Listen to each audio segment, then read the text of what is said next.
안녕하세요. 사연 읽어주는 남녀입니다. 오늘도 와주셔서 감사드리며 그럼 오늘의 사연 바로 소개해드리겠습니다. 안녕하세요. 저는 구로구에 살고 있는 30대 주부입니다. 저는 이날 이때껏 큰 풍파 없이 살아왔어요. 이게 다 성실하신 부모님 덕이죠. 아버지는 38년째 철물점을 운영하고 계시고 엄마는 아버지를 도와 가게 일을 하시며 저희를 키우셨거든요. 그 덕에 시골에서 올라온 가난한 부모님이 서울의 3층짜리 상가주택을 마련할 수 있으셨죠. 부모님의 노력 덕분에 저와 언니는 부잣집은 아니지만 부족한 것 없이 살아왔다고 자부합니다. 그랬던 제가 재작년에 파출소에 다녀오게 되었어요. 파출소나 경찰서는 고등학교 때 봉사활동 시간 채우러만 가봤지 한 번도 무슨 일이 있어서 가본 적은 없었습니다. 그 사건 이후 일어난 일들 때문에 제가 이렇게 펜을 들게 되었네요. 여러분은 가족 중에 이런 생각이 들게 하는 사람 있으신가요? 가족이 아니라 사회에서 만났으면 이미 손절했을 것 같은 사람이요. 저에게는 바로 언니가 그런 사람이었어요. 어릴 적 제가 바라본 우리 언니는 참 잘난 사람이었습니다. 초등학교 때 시험만 봤다 하면 올백이었고 중고등학교 때는 학원에서 알아주는 모범생이었어요. 언니는 공부를 잘한 만큼 대학도 서울에 있는 상위권 대학에 가게 되었죠. 그랬던 언니가 대학을 졸업한 후에 집안의 골칫덩어리가 될 줄은 정말 아무도 몰랐습니다. 공무원 시험을 핑계로 백수 생활이 7년간 계속되고 있었거든요. 언니가 시험에 5번째 떨어졌을 때 엄마가 말씀하셨어요. 주희야, 7급 공무원 말고 차라리 9급 시험을 보는 건 어떠니? 이렇게 마냥 시간만 허비하느니 9급부터 시작해서 7급으로 진급해도 되잖아. 엄마, 지금 나더러 말단 공무원을 하라는 거야? 나 강주희야. 자존심 상해서 9급은 붙어도 내가 하기 싫어. 그래, 네 성격 아니까 엄마도 5년간 네 뒷바라지 했지. 그런데 9급도 들어가면 나중에 진급시험 봐서 승진할 수 있다며. 엄마, 설마 나 학원비 대주는 게 아까워서 그래? 엄마 그런 거면 진짜 양심도 없는 거야. 주연이 저기 집에는 유학까지 보내줘 놓고 나는 고작 학원비 대주면서 이제 공부 그만하라고? 엄마 진짜 너무한다. 부모가 돼서 자식 뒷바라지 더 해준다고 해도 모자랄 판에 엄마는 내 공부 의지나 꺾고. 엄마 진짜 내 엄마 맞아? 언니가 한번 흥분하기 시작하더니 분노를 주체하지 못하더군요. 엄마 앞에서 책을 박박 찢고 머리를 책상에 박기까지 했습니다. 언니 이마에서는 피가 흘렀어요. 그 바람에 엄마가 놀라서 언니를 말리고 난리도 아니었죠. 언니는 어려서부터 저에게 우월감을 가지고 있었습니다. 저보다 늘 공부도 잘했고 예술적인 면까지 뛰어났어요. 그림만 그리면 상을 타고 글만 쓰면 글짓기상을 타오곤 했거든요. 그에 비하면 저는 학교에서 성적도 그저 그랬고 어느 방면이든 특별한 두각을 나타내는 게 없었어요. 당연히 부모님 관심도 늘 언니에게 먼저 갔습니다. 친척들이나 엄마 주변 지인들도 항상 언니 안부를 먼저 묻곤 할 정도였죠. 그랬는데 제가 중학교 때 친척 따라 유학을 가게 되면서 우리 두 자매의 평판이 뒤집혔어요. 큰 이모네가 캐나다로 이민을 가면서 저희 엄마께 언니와 저를 그쪽 학교에 유학을 보내보라고 권했거든요. 그 당시 엄마는 저와 언니에게 공평하게 물었어요. 저는 그저 해외 생활이 해보고 싶어서 가겠다고 했고 언니는 별 관심이 없는지 한국에 남겠다고 했습니다. 그런데 제가 유학 덕분에 언니보다 더 좋은 대학에 들어가게 되었어요. 저는 스카이 중 한 군데에 합격해서 학교를 다녔고 언니는 그보다 2단계 정도 아래 학교에 다니게 되었죠. 대학 레벨 나누는 게 조심스러워 차마 학교 이름은 밝히지 않겠습니다. 아무튼 언니가 저보다 인지도가 낮은 학교에 다니게 되면서 언니의 히스테릭이 시작되었죠. 저를 하인대하듯 하고 이 집에서 아무도 자기를 건들 수 없다는 듯이 행동하더군요. 그러더니 결국 어느 날 일을 치더라고요. 야, 가서 커피 좀 사와. 지금 10시야. 나 지금 완전 힘들어. 그냥 집에 있는 거 타 먹어. 아이스 아메리카노 라지 사이즈로. 진짜. 이런 건 집에 있는 언니가 좀 갔다 와라. 꼭 이 밤중에 내가 커피 사러 나갔다 와야겠어?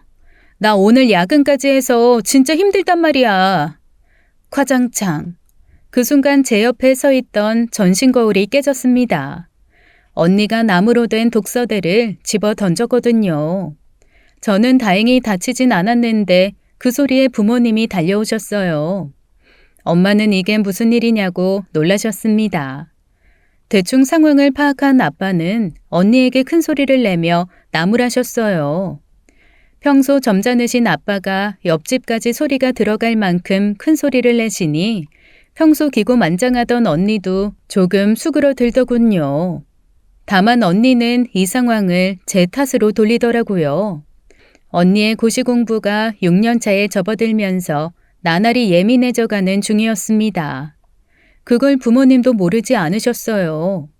그래서 언니가 예민하게 굴고 저를 함부로 대해도 네가 이해하라며 넘기시곤 했죠.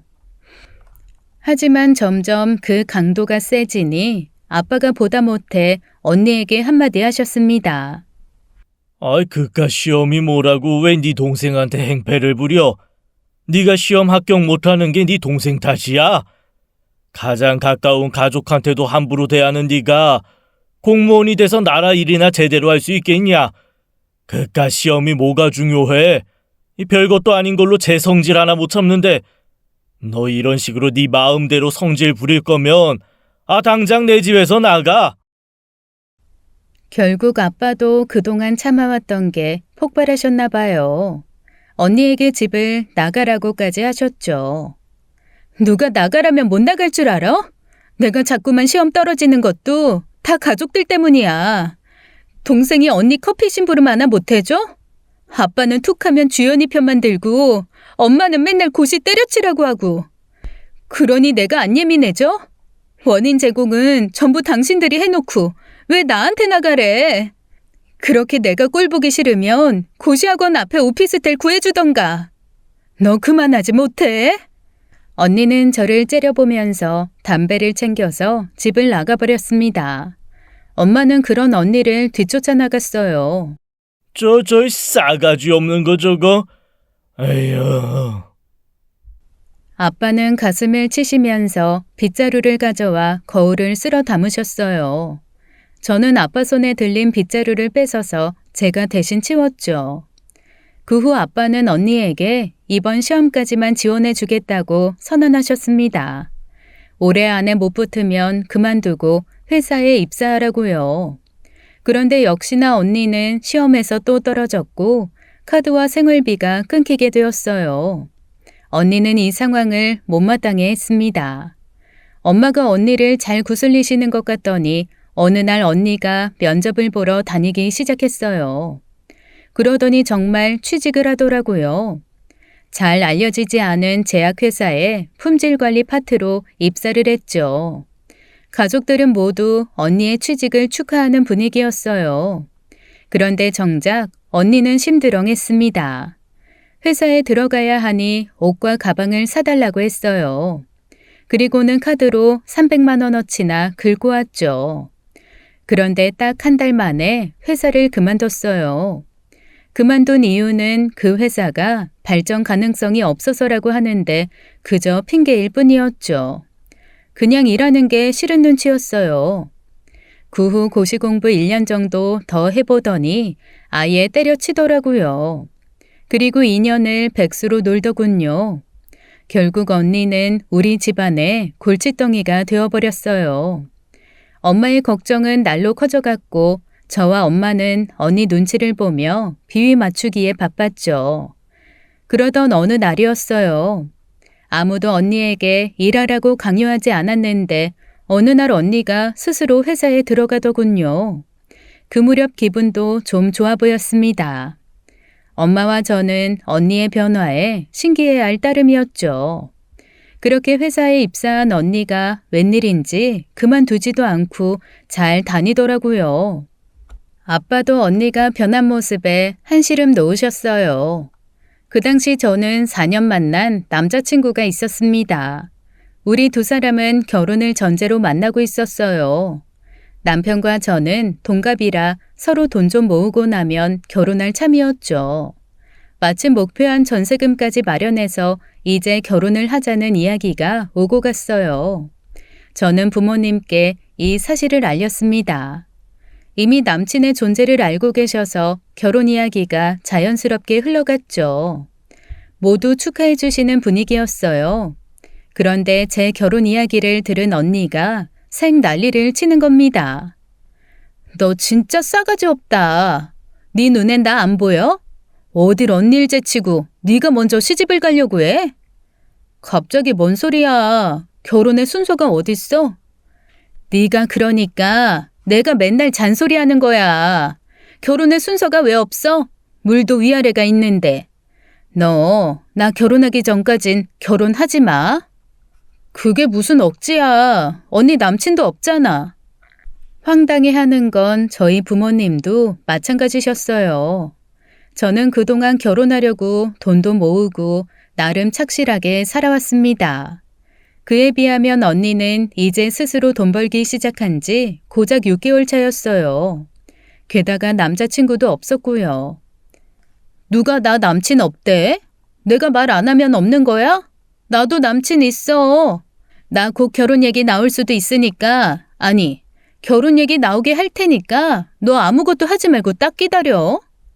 주희야, 억지 부릴 걸 부려. 너 요즘 회사 잘 다녀서 엄마 아빠도 너 기특하게 생각하고 있는데 왜 또 그래?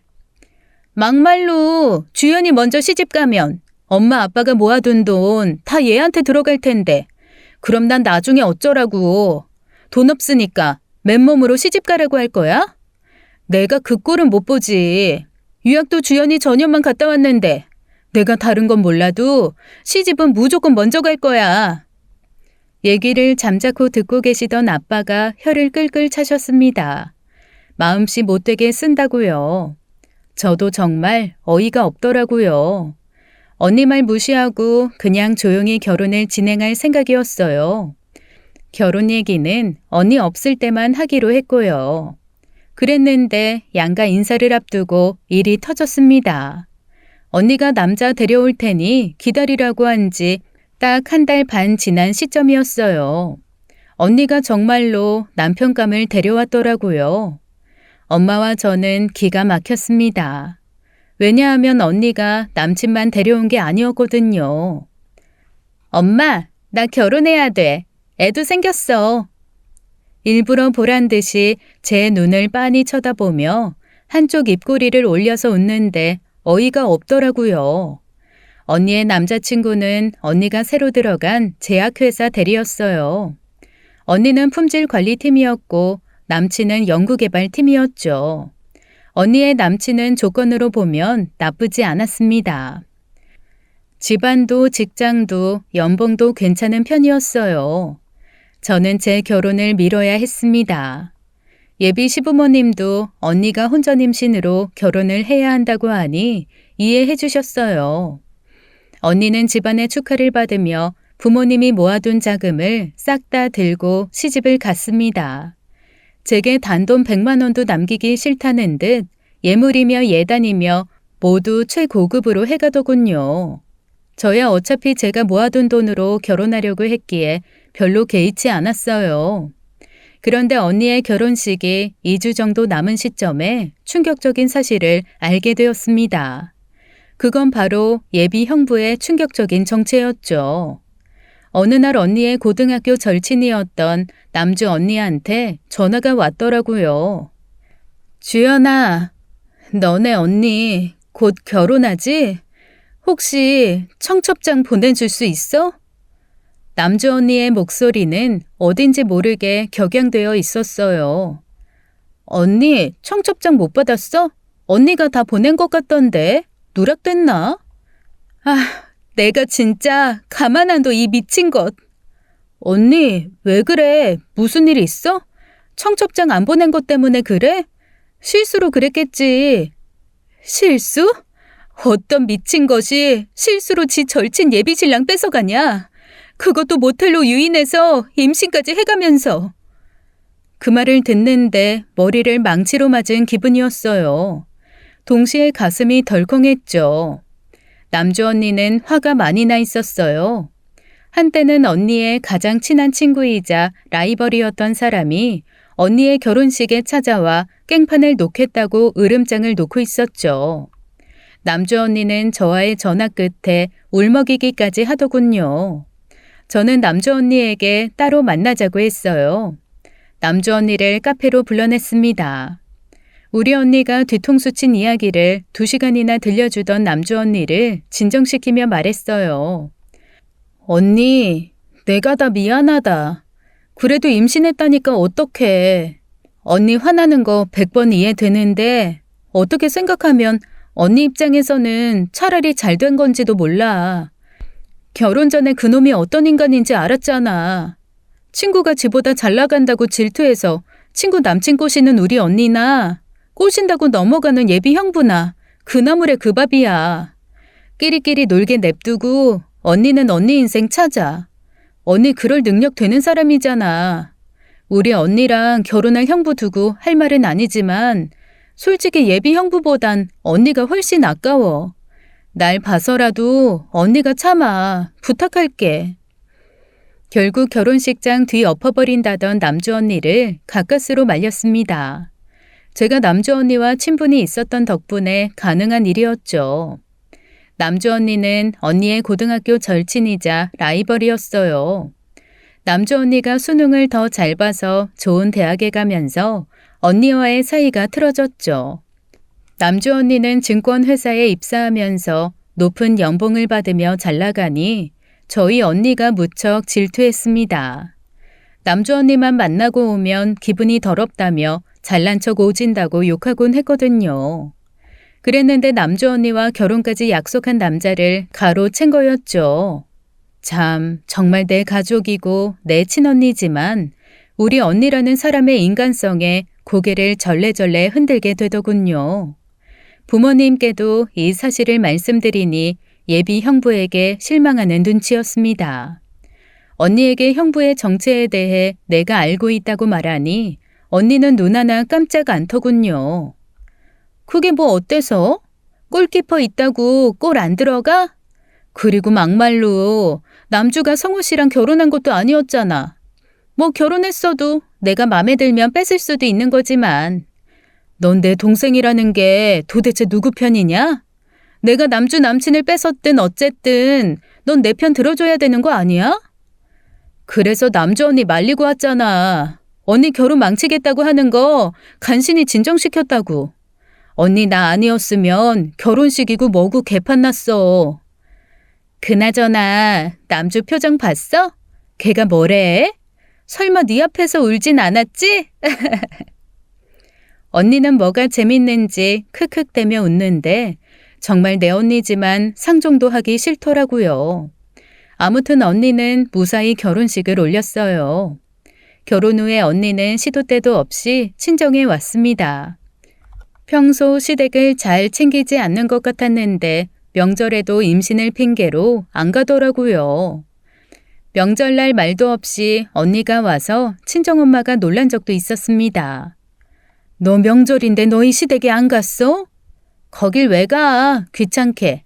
나 임신했잖아. 너 안정기도 지났는데 시댁에 가봐야 하는 거 아니야? 시어른들이 안 온다고 섭섭해 하시겠다. 괜찮대도 내가 몸 안 좋다고 말해놨어. 너 결혼하고 나서 시댁 식구들 생일도 안 챙기고 명절까지 안 가면 김서방이 싫어하지 않어? 남자들은 그런 거 은근 서운해해. 너 편하자고 네 맘대로 하지 말고 경조사 잘 챙기면서 살아. 치, 잔소리는? 나 엄마 잔소리 들으러 온 거 아니야. 쉬러 온 거지. 그리고 지가 싫으면 어쩔 건데? 나 임신했는데. 아 몰라. 나 한숨 자게. 내 방에 들어오지 마. 싸가지 언니가 임신까지 하더니 완전 상전이 되었습니다. 그러면서 저에게 한마디 덧붙이더라고요. 야, 너도 나처럼 여우같이 살아. 나중에 결혼해서 곰같이 시키는 일 다 하고 있지 말고. 이 언니 보고 배워. 알았냐? 생각하는 것도 참 저랑 안 맞았어요. 결혼했으면 도리는 하고 살아야 하는데 완전 무법자였죠. 이쯤 되니 형부가 안 됐다는 생각마저 들었습니다. 언니는 출산을 했고 툭하면 엄마께 아이를 맡겼습니다. 엄마가 조카를 봐주는 동안 언니가 하는 일은 시댁 식구들 욕이었어요. 그런데 들어보면 딱히 그쪽 어른들이 잘못하신 게 없는데 언니는 입이 마르도록 욕하기 바빴습니다. 엄마와 저는 별다른 대답 없이 들어주기만 했죠. 그 무렵 저도 결혼을 준비했습니다. 미뤄왔던 결혼이라 아주 빠르게 준비해서 후딱 해치웠어요. 결혼할 때 부모님께 손 안 벌리고 스스로 힘으로 결혼식을 올렸죠. 아빠가 예식장 비용만큼은 본인이 내주고 싶다고 하셔서 그렇게 하시게 했고요. 제 남편은 언니와 사이가 썩 좋지 않았어요. 사귀던 중에 언니가 한번 보자고 해서 본 적이 있는데 그때마다 남자친구를 면전에 대고 깔아뭉개곤 했거든요. 세훈 씨 이마가 진짜 넓다. 이마 넓은 사람들 나중에 대머리 된다던데. 언니, 사람 앞에 두고 그게 무슨 막말이야. 언니 이러려고 보자 그랬어? 세훈 씨 미안해. 괜찮아. 야, 너 네 남친 부모님이랑 만난 적이 있어? 아니, 그건 왜 물어? 아빠가 대머리면 자식도 대머리니까 결혼 전에 미리 확인해보라고. 언니, 진짜 왜 이래? 세훈 씨, 가자.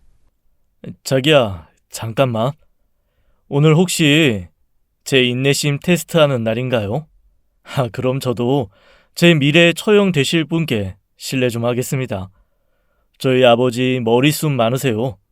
이마도 저처럼 헐친하시고 미남이세요. 저처럼이요. 제가 어디 가서 잘생겼단 소린 들어봤는데 대머리 될 거란 소린 처음이라 많이 당황스럽네요. 앞으로 외적인 지적은 삼가주시면 좋겠습니다. 저도 주연 씨 언니분께 이문세 닮았다고 말 안 하잖아요. 뭐? 이문세? 저는 언니의 불똥이 튈까봐 남친 데리고 나와버렸고 언니는 그날 집에서 부들부들거리며 절 기다렸죠. 남친 싸가지가 없다는 둥 널 무시하니까 자기한테 그딴 소리 한 거라는 둥 자기 분노를 주체하지 못했습니다. 제 남친이 진짜 싸가지 없는 사람은 아니에요. 어려운 사람 보면 지나치지 못하고 꾸준히 봉사활동도 해온 사람입니다.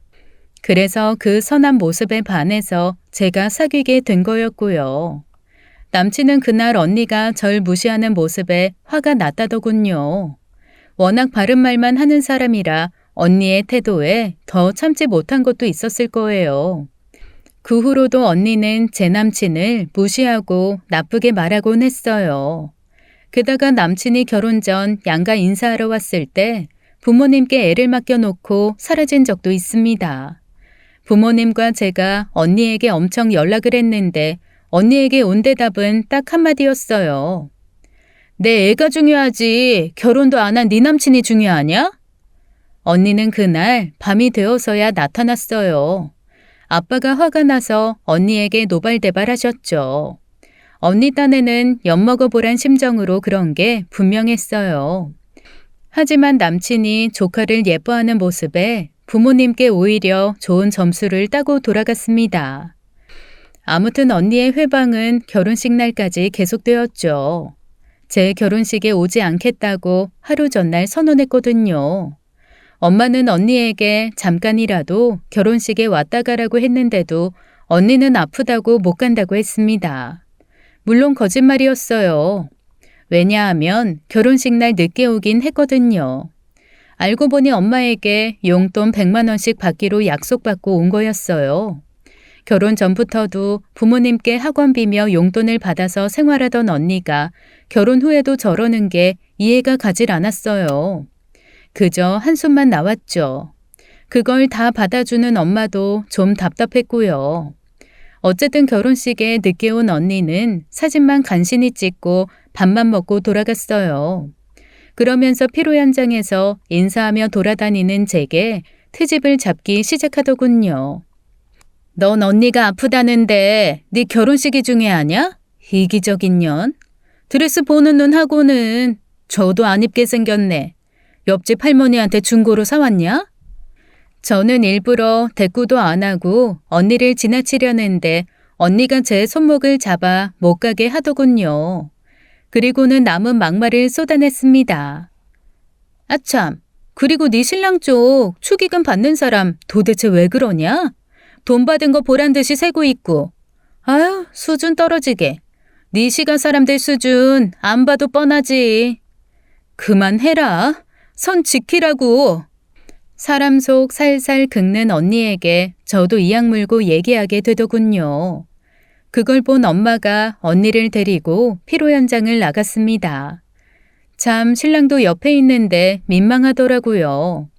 물론 남편은 이미 언니에 대해 알고 있어서 저를 오히려 위로해 주었습니다. 결혼 후에는 언니와 서로 대면대면하게 지냈어요. 가족 행사 때 얼굴 볼 때도 있고 못 볼 때도 있고 그랬습니다. 얼굴 보면 늘 기분 상할 만한 이야기를 해서 툭탁거리며 헤어지기 일쑤였죠. 엄마가 가운데서 새우등 터져가시면서 저희 둘 사이를 말리셨는데 그러다 사건이 터지고 말았죠. 저는 결혼 후에도 남편과 사이가 좋았습니다. 그런데 2년간 아이가 안 생기더군요. 딱히 피임을 하지도 않았는데요. 그래서 난임센터를 다니게 되었어요. 시험관을 4번이나 하게 되었죠. 물론 4번 다 실패했습니다. 돈도 돈대로 많이 들었지만 돈보다도 애가 안 생겨서 엄청 스트레스 받고 있는 상황이었어요. 친정 부모님도 제 고충을 아시니 걱정하시는 눈치였죠. 그러던 중 친정에 간 날 언니도 왔더라고요. 사소한 일상 대화를 하다가 이야기가 아기 문제로 흘러갔습니다. 언니는 이미 둘째까지 낳아서 기르고 있는 중이었어요. 주연이 너 한약이라도 좀 지어줄까? 아무래도 몸이 먼저 건강해야 하니까.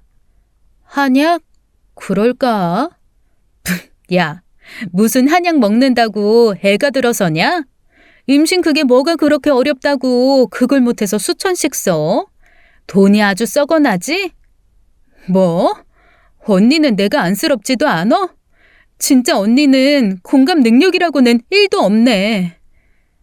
난 임신 잘 되니까 당연히 공감 안 되지. 그나저나 엄마, 설마 얘한테 시험관 하라고 돈 주고 그러는 거 아니지? 그럴 돈 있으면 차라리 우리 애들 영어 유치원비나 대줘. 밑빠진 독에 물 붓지 말고. 주희 너, 말버릇이 그게 뭐야? 네 동생 힘들어하는 거 안 보여? 너 못된 소리 할 거면 애들 데리고 너네 집에 가.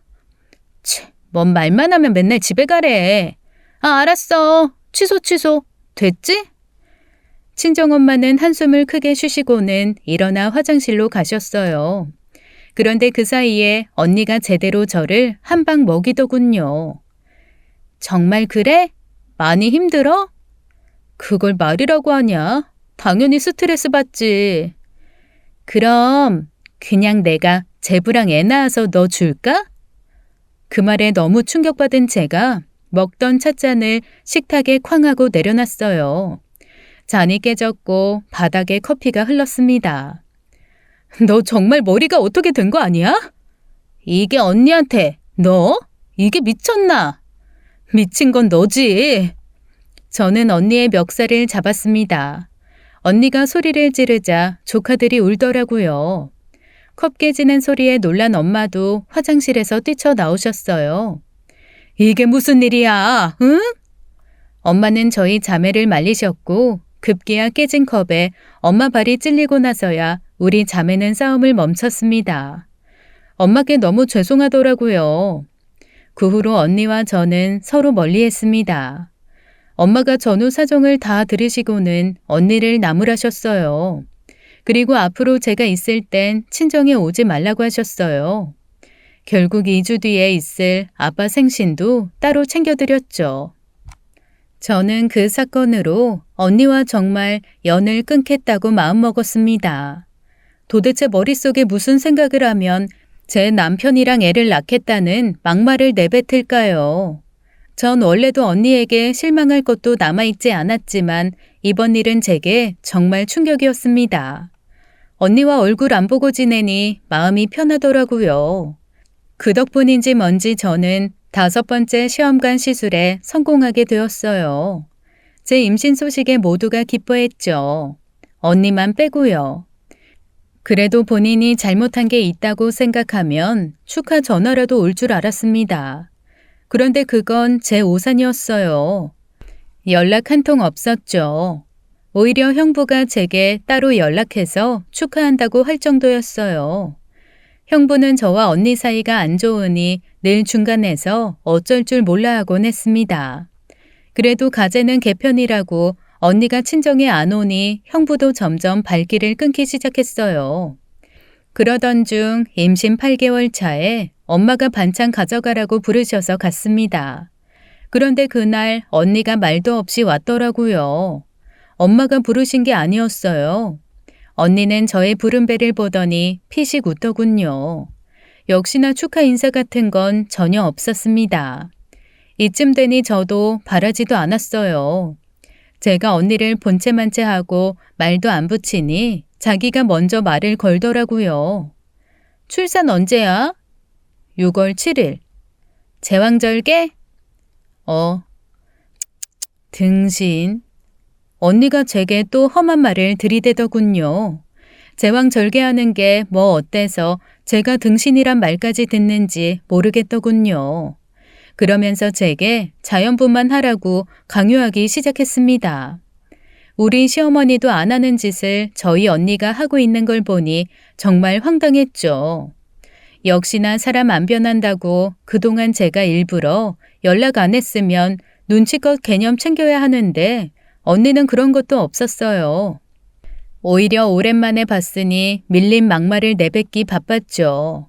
사실 제가 자궁 내막증으로 수술을 받았었습니다. 그래서 조산기도 있고 해서 일부러 제왕절개를 선택한 거였어요.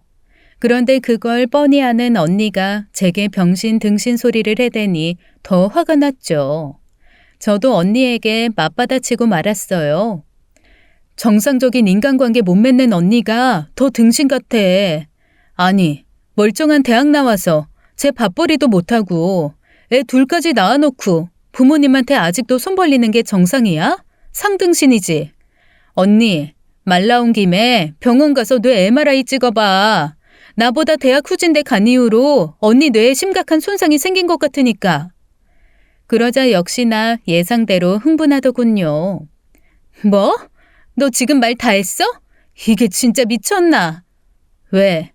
언니는 등신 소리 들으면 안 되고 나는 되고 그런 거야? 할 말 못할 말 구분 못하는 것도 되게 등신 같은 거야.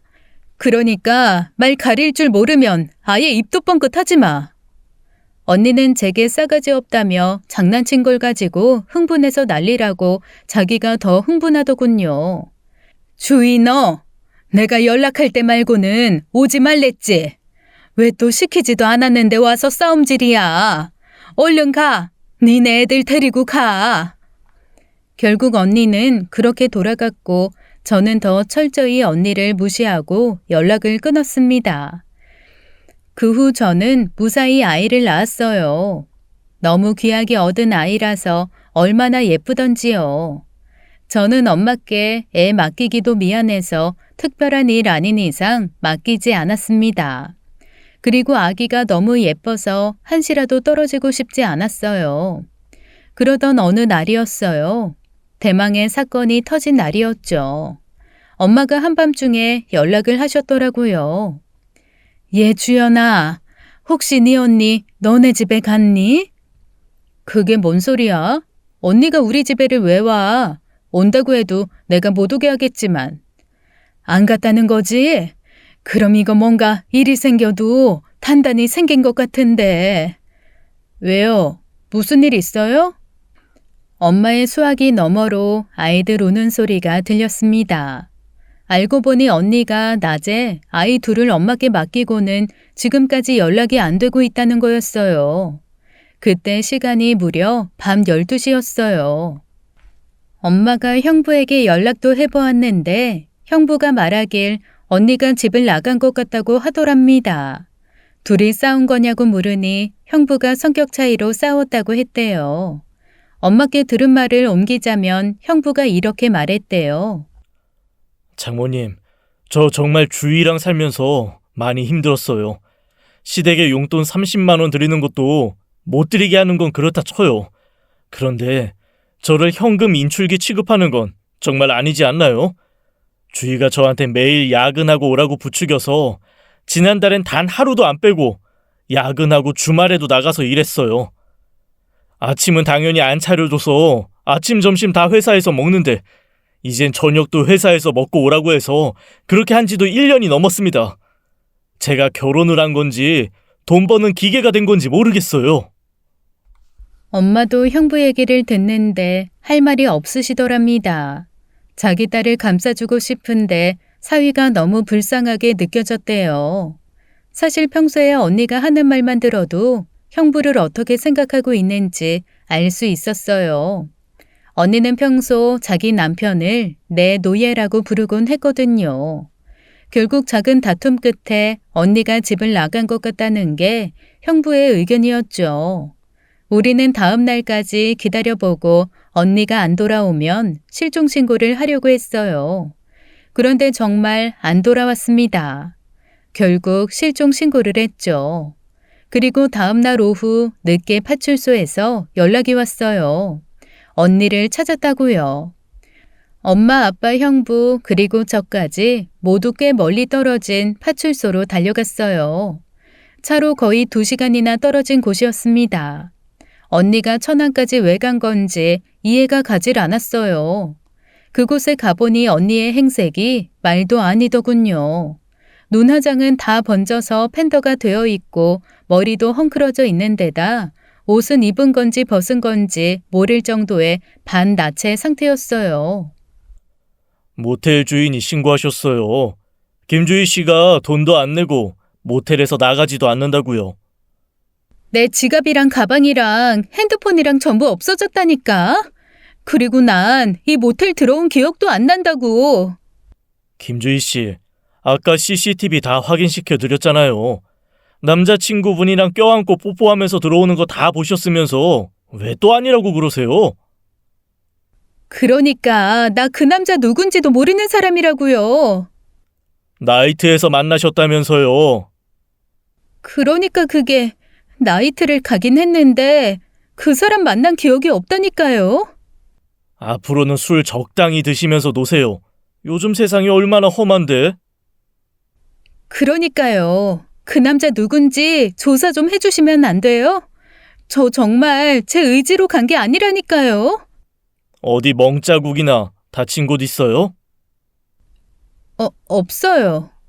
그럼 혹시라도 그 남자분 이름이나 나이 같은 거 알아요? 몰라요. 그러니까요. 저희도 뭘 해드릴 수가 없다니까요. 뭘 근거로 우리가 그 남자를 찾아서 조사를 하느냐고요. 그럼 일단 도난 신고부터 해드릴게요. 그럼 되죠? 기억나는 거 있으면 그때 연락 주시고요. 아우, 경찰들 진짜 일 더럽게 안 하지. 뭐라고요? 아이, 나 이 아줌마가 정말. 애 엄마가 나이트 가서 원나잇 하셨으면 조용히 집에 들어가시면 되지. 왜 워만 우리한테 화풀이 하십니까? 예? 김주희, 그만하고 나와. 나 정말 억울하다고. 원나잇은 무슨 원나잇이야. 사람을 뭘로 보고. 순경 주제에 누굴 모함해? 당신 이거 명예훼손이야. 알아? 그만하고 나오라고. 더 이상 사람 쪽팔리게 하지 말고 입 다물고 나와. 결국 형부가 언니 손을 잡고 끌자 언니는 질질 끌려 형부 차에 탔습니다. 아빠는 그 모습을 보면서 이마에 손을 얹고 한숨을 크게 쉬셨죠. 엄마는 모텔 주인에게 값을 치르시고 나오셨어요. 엄마는 형부 눈치를 보시며 불안해하셨습니다. 정말 내 딸이지만 대체 왜 저러는지 모르겠다. 내가 아주 사위 보기 창피해서 얼굴을 들 수가 없어. 애도 둘이나 있는데 어쩌려고 저러는지. 에휴. 역시나 집으로 돌아오고 얼마 후 언니의 이혼 소식이 들려왔어요. 그 사건 다음 날 언니가 짐을 싸서 친정으로 왔는데 친정집으로 이혼 소장이 날아왔다고 했죠. 어느 날 엄마가 제게 전화로 하소연을 하셨습니다. 언니네 시댁에서 친정에 전화를 해서 그동안 쌓인 불만을 얘기하셨는데 엄마가 너무 창피하셨다고요. 사돈, 저 그동안 많이 참았습니다. 며느리가 명절에 안 와도 시어머니가 시짜질 한다고 할까봐 눈치 한번 준 적 없고요. 명절이고 생일이고 며느리가 하고 싶다는 대로 다 맞춰줬습니다. 명절에 빈손이어도 괜찮았고 5년 동안 용돈 한번 못 받아봤어도 괜찮았다고요. 왜냐, 내 아들한테만 잘하면 되겠지 생각했으니까요. 손주를 둘이나 낳아줬으니 그거면 할 도리 다 한 거겠지 생각했습니다. 그런데 이건 아니지 않나요? 우리한텐 도리 안 챙겨도 자기 자식들한테는 부끄러운 짓은 하지 말아야죠. 이번 일만큼은 도저히 용서가 안 되네요. 저 솔직히 제 아들이 항상 며느리 편만 들어서 이번 일도 괜찮다고 참고 넘어갈까봐 걱정했습니다. 그런데 갈라서겠다니 그저 다행이란 생각이 드네요.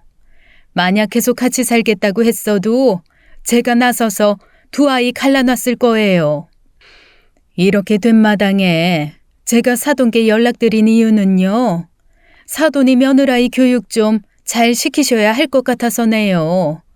제 말이 지나치다 생각되시겠지만 정말 한 번쯤 깊이 생각해 보셔야 할 것 같네요. 저희 엄마 정말 한마디도 반박을 못 하셨답니다.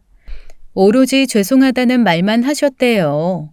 엄마는 우시고 언니는 그 꼴 보기 싫다고 집을 나갔다고 아빠께 연락이 왔더라고요. 엄마가 들어 누우셨다고요. 제가 집에 가서 엄마를 돌봐드렸어요. 부모 마음대로 되는 자식이 어딨겠어. 너무 상심하지 마시고 마음 추스르세요. 언니가 이혼하는 거 다 자업자득이야. 언니도 이번 일을 계기로 느끼는 바가 있겠지. 그러니까 엄마 그만 울어요. 그렇게 엄마를 위로해드리고 집으로 돌아왔습니다.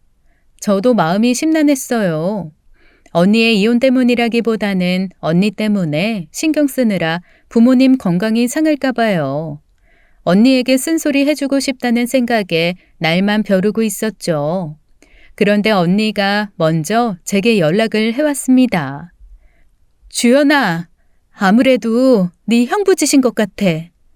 다짜고짜 전화해서 갑자기 무슨 소리야? 나 모텔 데려간 거. 아니, 그러니까 어떤 남자 시켜서 나 모텔로 데려가게 한 거 말이야.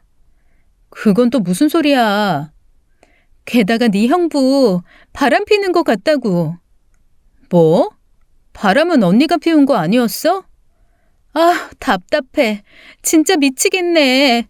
날 바람 피운 것처럼 꾸민 게 네 형부고 실제로 바람난 건 네 형부라고 이 멍청아.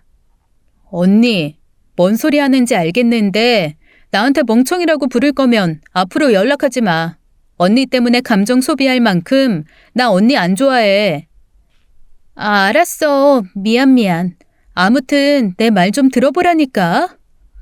그러면서 언니는 자기가 겪은 일을 얘기했습니다. 언니가 나이트를 간 날 형부와 다투었는데 그 이유가 바로 형부의 바람을 의심한 것 때문이었대요. 형부가 셔츠에 여자 화장품 자국을 묻혀서 들어왔더랍니다. 형부는 억지 추측하지 말라고 했고 언니는 형부를 계속 들들 볶았대요. 바른 대로 말해. 너 나 말고 딴 여자 있지? 요즘 부쩍 자발적으로 야근하고 지방 출장은 또 왜 이렇게 많아? 언제는 야근해서 돈 벌어오라며. 이젠 야근해도 난리야? 도살장에 끌려가는 소처럼 일하러 가던 사람이 콧노래 흥얼거리니까 그렇지. 나는 기분 좋으면 이상한 거야? 도대체 당신한테 나는 뭐야? 일하는 소야? 하긴 그러니까 야근에 주말 근무까지 시켰겠지. 그래서 차곡차곡 돈 벌어다 주잖아. 그런데 뭐가 불만이야, 어? 내가 언제 불만 있다고 했어? 여자 분칠 묻혀온 거 해명하라고. 야근 중에 회식 자리에 참석하라기에 밥만 먹고 나왔어. 하필 회식 장소가 작은 선술집이었고 거기 출입구가 좁아서 오며 가며 사람들이랑 스쳤는데 우연히 묻었겠지. 왜? 이젠 밥도 먹지 말고 일할까? 내 딴에는 회식 가서 밥 먹으면 돈 굳을까봐 일부러 회식 간 건데 그것도 불만이야? 당신 애둘 키우느라 힘든 거 알겠는데 그렇다고 나한테 이런 식으로 몰아붙이지 마. 나도 힘들어. 내가 아무 말 안 하고 있다고 안 힘든 거 아니야. 일 스트레스에 상사 비위 맞추고 이번에 승진은 될까 안 될까 불안해하는 거 당신한테 언제 한 번이라도 투정 부리는 거 봤어? 제발 집에 와서 편하게 좀 있자. 사람 질리게 좀 하지 말고, 어? 그리고 이거 당신 써. 그러면서 형부가 은색카드 한 장을 내밀더래요. 처음 보는 카드더랍니다. 이게 뭐야? 새로 만들었어. 회사 선배 와이프가 카드 영업한다고 부탁하길래 당신 심심해서 나 쥐잡듯 잡는 거면 차라리 그 카드 가지고 나가서 놀아. 사는 게 재미없으면 재밌는 거리라도 만들라고. 그래서 나이트도 허용해줬잖아. 나이트 나가서 스트레스 풀던가. 그렇게 그날 홧김에 나이트를 가게 된 거였대요. 언니가 그 얘기를 해주고 나서 이런 말까지 하더라고요. 나 정말 내가 점점 미쳐가는 것 같아. 네 형부 말이 다 맞는 것 같다가도 의심되고 그래. 근데 네 형부 요즘 진짜 이상했거든. 부쩍 꾸미고 외모에 신경 쓰고 향수까지 뿌리는 안 하던 짓을 하는데 내가 의심이 안 되니? 정말 모르겠어. 내가 이상한 건지 내 주변 사람들이 이상한 건지. 아빠도 나 자식 취급 안 한 지 오래됐고 엄마는 나만 보면 눈물 지으면서 내가 큰 잘못이라도 한 것처럼 굴고 남편도 날 애들 엄마로밖에 상대 안 해주는데 내가 어떻게 안 이상해. 동생이라고 하나 있는 게 나한테 막말이나 하고. 언니 입 삐뚤어졌지. 말은 바로 해야지. 형부는 모르겠지만 엄마 아빠는 걸고 넘어지지 말자. 그리고 막말은 언니가 나한테 먼저 했잖아. 그래, 네 말이 맞아. 지금 와서 하는 얘기지만 너한테 미안하다. 사실 지난번에 너한테 사과해야지 생각은 들었는데 차마 말 못했어. 그럼 내가 전부 부정당하는 것 같아서. 진짜로 내가 못된 자식, 못된 언니 같아서. 언제 미안한 생각이 들었는데? 독서대 던졌을 때? 아니면 결혼식 때 막말 대잔치 했을 때? 아님 제부랑 애 낳아주냐고 패드립 쳤을 때? 아님 등신이 어쩌고 했을 때? 아우 야, 넌 뭐 이렇게 기억력이 좋냐? 진심으로 다 미안해. 정말로. 제가 아는 언니가 이렇게 고분고분한 사람이 아닌데 제게 진심 어린 사과까지 하더군요. 아마도 이번 이혼 소장 날아온 게 충격이 크긴 했나 봅니다. 저는 딱히 대답 없이 조용히 언니 말을 들어주기만 했어요. 나 아무래도 정신적으로 문제 있나 봐. 내가 잘못인 거 알면서도 말이 막 나가. 솔직히 네가 한 번쯤 숙이고 들어왔으면 하는 그런 마음도 있었어. 언니로 대우받고 싶어서 그랬는지도. 사실 그런다고 대우는커녕 더 못나 보이는데. 아무튼 그동안 미안했다.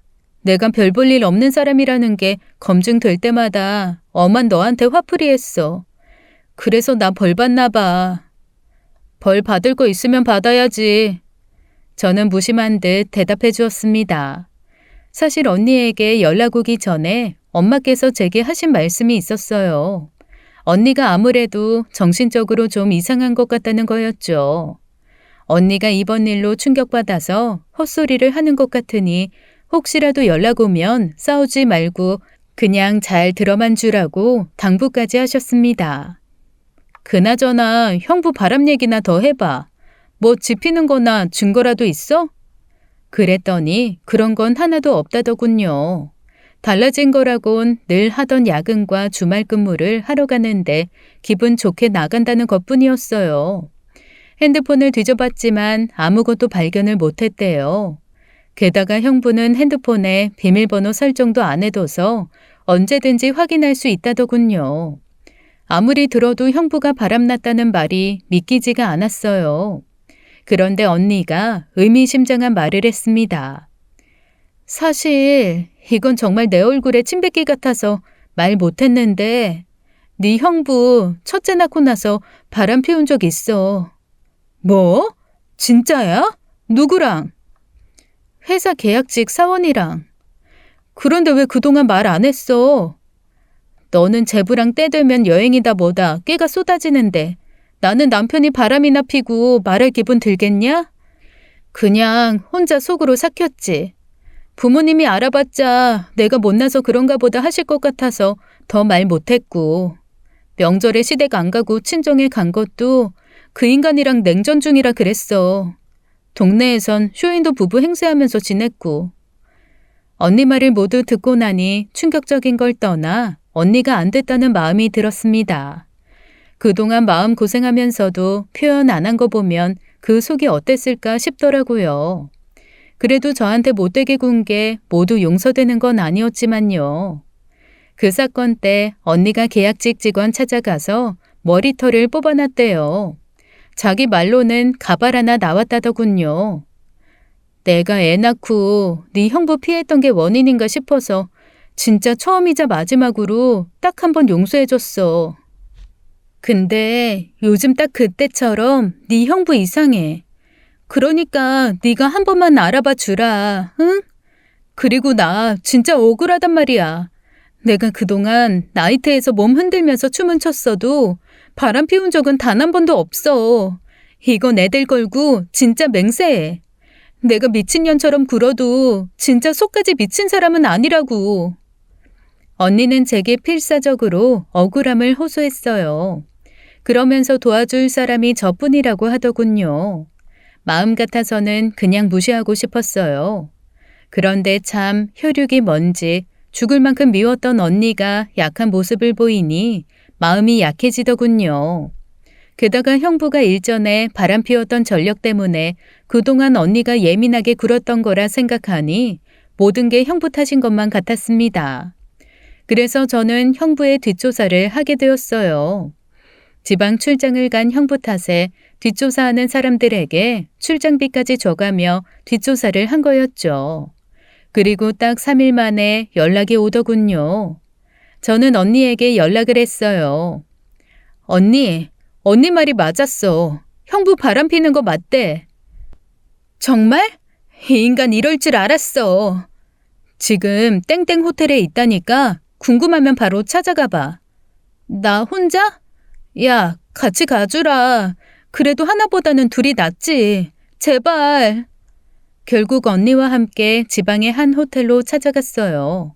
그리고 뒷조사 업체에서 알려준 호텔방 번호를 찾아가 벨을 눌렀습니다.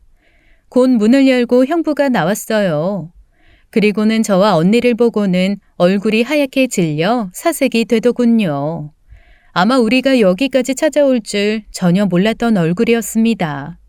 그러니 맘 편하게 바람 피우고 있다가 호텔 문을 아무렇지 않게 연 거였겠죠.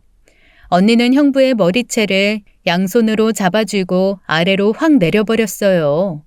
형부가 힘도 못 쓰고 허리를 푹 숙였죠. 야, 이 나쁜 자식아. 한 번도 모자라서 또 바람을 펴? 어떤 년이야? 누구야? 이게 무슨 짓이야? 이거 안 나? 그 틈에 저는 문을 벌컥 열고 들어갔습니다.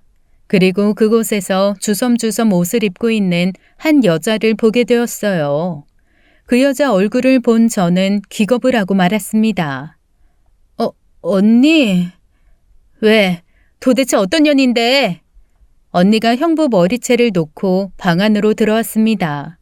그리고 상간녀의 정체를 확인한 순간 기절할 듯이 놀라더군요. 네가 어떻게? 네가 왜 여기 있어? 이거 상황이 우습게 됐네. 그 상간녀라는 여자는 코웃음을 치더군요. 그리고는 크게 당황하지도 않고 침착하게 말했습니다. 뭘 그렇게 놀라? 남의 남자 뺏은 여자 처음 봐? 너도 내 남친 뺏어놓고 새삼스러워하긴. 왜? 내 머리라도 뜯으러 왔니? 그렇게 말하는 그 여자는 다름 아닌 남주 언니였어요. 야, 김남주! 너 미쳤어? 미친 건 너지. 내가 너보다 잘 나간다고 부러워서 결국엔 내 남친까지 뺏어갔잖아. 그것도 나랑 결혼 약속한 성우 씨를. 야, 결혼 전이랑 후랑 똑같니? 야, 김성우, 네가 말해봐. 너 이러려고 나한테 이혼하자고 한 거였어? 왜? 둘이 결혼이라도 하게? 못할 것도 없지. 처음부터 남주가 내 짝이었어. 네가 그날 나한테 술 잔뜩 먹이고 꼬시지만 않았어도 남주랑 둘이 잘 살았을 거라고. 지금이라도 나 그때 실수 바로잡고 싶어. 그러니까 추하게 이러지 말고 조용히 이혼하자. 야, 김성우, 시은 아빠, 당신이 어떻게 나한테 이래? 나 시은이 주은이 엄마야. 우리 애들은 어떡하라고? 언제부터 그렇게 애들 챙겼다고? 성우 씨한테 들어보니까 허구한 날 친정에 맡겨놓고 밖으로 돌았다며?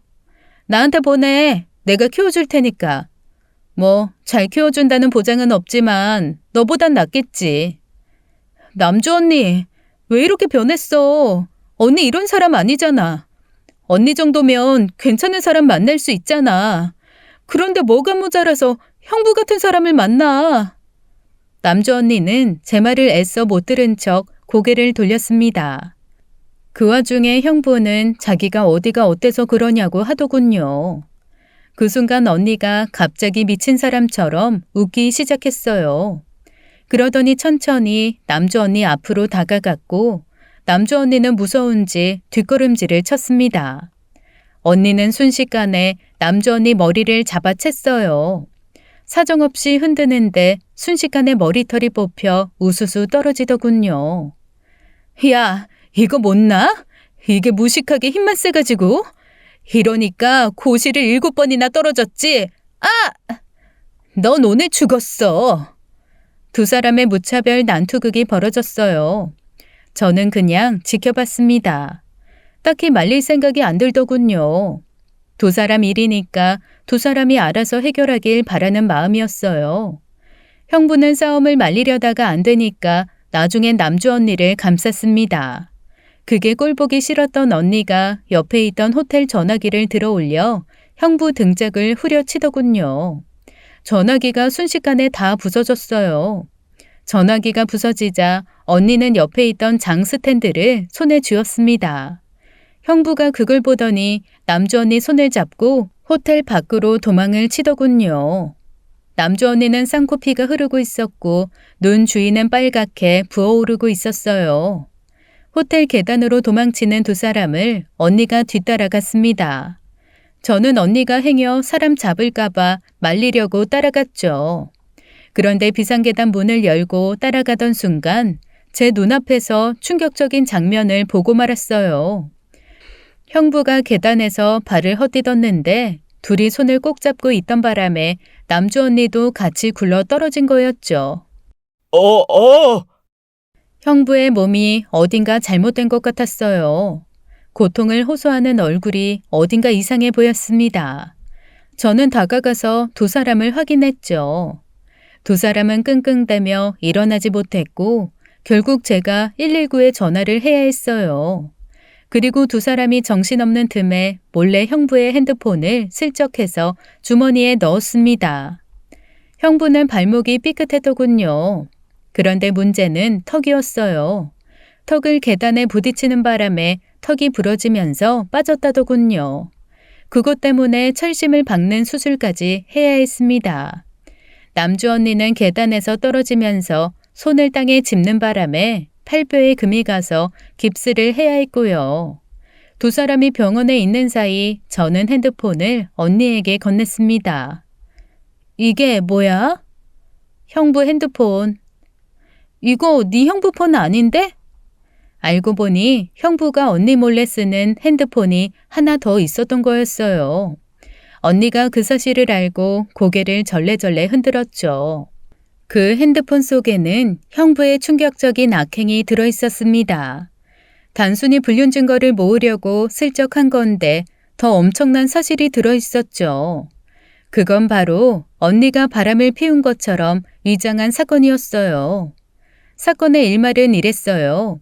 형부가 한 남자를 매수해서 그 남자가 언니가 마시는 술에 약을 타게 한 거였죠. 그런데 그 행위도 매우 잘못이지만 술에 탄 약이 문제가 되었습니다. 그 약이 일명 물뽕이라는 약이었거든요. 한때 강남 나이트에서 난리 난 적도 있었죠. 성범죄에 악용되는 약 말입니다. 아무튼 그 약 때문에 형부가 구속되었어요.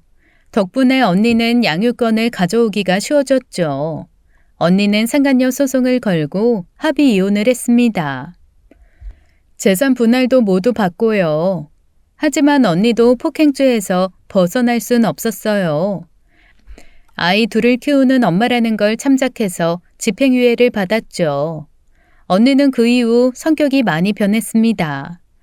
저에게 나쁘게 말하는 버릇도 없어졌고 저를 감정 쓰레기통 삼아 이야기하지도 않아요. 아마도 자신이 저지른 악행이 부메랑이 되어 돌아오는 걸 직접 겪었으니 변할 만도 하겠구나 싶었습니다. 이혼이 모두 마무리된 후에 언니가 제게 그러더군요.